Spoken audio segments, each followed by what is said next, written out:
Another day, another basketball stories na naman ang pagkikwentuhan natin.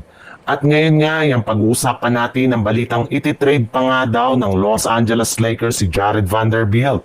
At ang balitang makakakuha na nga daw ng players ngayon ang Golden State Warriors. Naibalita na nga noong nakarang araw ng Los Angeles Lakers na wala na nga silang balak pa na i-trade ang kanilang mga players na sina Gabe Vincent at Jared Vanderbilt since malaki pa rin nga ang tiwala sa kanilang team sa mga ito na magkakaroon sila ng malaking impact next season especially sa depensa.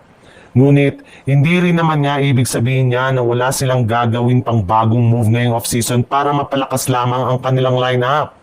Sa katunayan, base nga sa ibinulgar pa lang na balita ng isang NBA insider, open pa rin naman nga daw ang Los Angeles Lakers sa pag-trade nila kay Vanderbilt basta't makakakuha sila ng isang mas magaling na 3-and-D player na makakatulong kina LeBron James at Luka Doncic sa kanilang kampanya next season.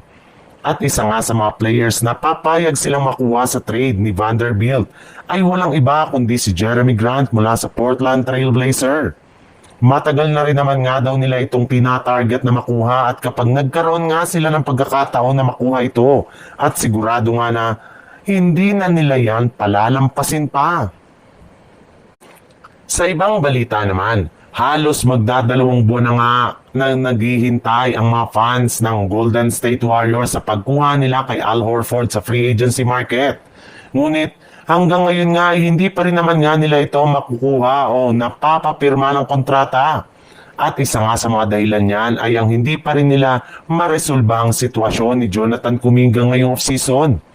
Kaya medyo natatagalan nga ang kanilang pagkuha kay Al Horford.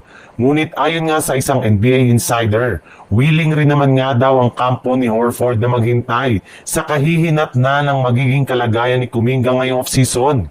Nagkaroon na nga rin naman nga daw sila ng pag-uusap ng front office ng Golden State Warriors at handa nga siya na maghintay since pinangakuha na nga siya nito ng kontrata na aabot sa mahigit 2-year, $11.7 million contract.